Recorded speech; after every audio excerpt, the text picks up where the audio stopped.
या पूर्ण जगामध्ये अशी एकही व्यक्ती नसेल की जिच्यामध्ये फक्त अवगुणच आहेत, गुण एकही नाही, अजिबात नाही. प्रत्येक व्यक्तीमध्ये जसे अवगुण आहेत तसे गुणही आहेत. परंतु का कुणास ठाऊक इथे फक्त अवगुणांचीच तेवढी चर्चा होताना दिसते, गुणांची अजिबात होत नाही. असे का?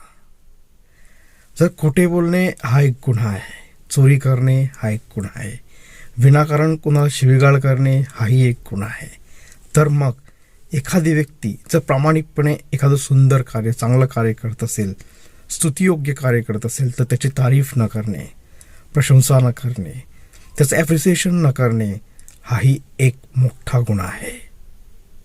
म्हणून आपल्या कुटुंबात का होईना, आपलं कुटुंबीय, आपला नातेवाईक, आपला शेजारी पाजारी, आपल्या ऑफिसमधील आपला कलिग, आपला सहकारी, आपल्या समाजातील एखादी व्यक्ती, शहरातील, राज्यातील, देशातीलच नव्हे तर साता समुद्रापार विदेशात सुद्धा जर कोणी एखादी व्यक्ती चांगलं कार्य करत असेल तर येथून त्याच्यासाठी एक टाळी वाजवा, 2 चांगले शब्द बोला.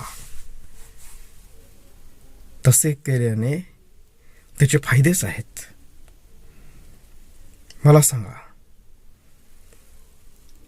सूर्यकिरणांच्या आगमनामुळे कड्या उमलत असतात, त्यांचे पुष्प होत असतात, परंतु सूर्यकिरणांना कुठे ठाऊक आहे.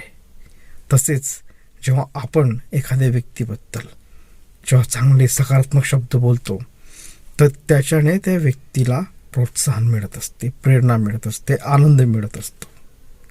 म्हणून एखादा जर चांगले कार्य करत असेल तर त्याची स्तुती करा, प्रशंसा करा, त्याचं ॲप्रिसिएशन हे झालंच पाहिजे. आणि तसं जर आपण करत नसू तर समजून घ्या आपण एक गुन्हा करत आहोत. आणि असं केल्याने वाईट काय आहे? असं केल्याने फक्त फायदेच आहेत. जर आपण एखाद्या व्यक्तीबद्दल सकारात्मक शब्द बोलतो, त्याची स्तुती करतो, प्रशंसा करतो, तर काय होते? प्रथम गोष्ट, आपण त्याच्या चांगल्या कार्याबद्दल जेव्हा त्याची प्रशंसा करतो त्याला आनंद मिळतो, हा एक फायदा. दुसरी गोष्ट, आपल्यामुळे जर एखादी व्यक्ती आनंदित होतो तर साहजिकच आपल्यालाही आनंद होतो, हा दुसरा फायदा. तिसरी गोष्ट, जे सुंदर कार्य, चांगलं कार्य केल्यामुळे आपण त्या व्यक्तीची प्रशंसा करतोय, ते व्यक्ती ते कार्य अजून चांगल्या प्रकारे करण्याचा प्रयत्न करतो, हा तिसरा फायदा.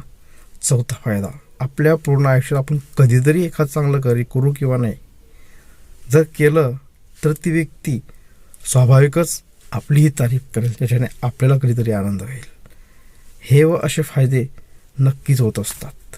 म्हणून जर कोणी एखादे चांगलं कार्य करत असेल तर आवर्जून त्याची तारीफ करा.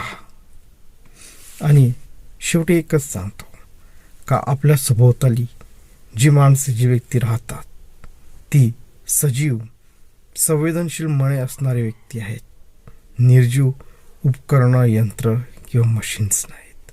म्हणून जर कोणी चांगलं कार्य करत असेल तर आवर्जून त्याची तारीफ करा, स्तुती करा, त्याचं ॲप्रिसिएशन करा. बघा, तसं बघितलं तर हा विषय फार असा मोठा नाही, पण बारकाईनं बघितलं तर एकदम लहानही नाही. म्हणून करा सुरुवात. जर कोणी असं करत असेल त्याच्याबद्दल 2 सकारात्मक शब्द बोला. पटलं तर लाईक करा, शेअर करा, सबस्क्राईब करा. नाही पटलं तर मग विषय सोडून द्या. जय हिंद.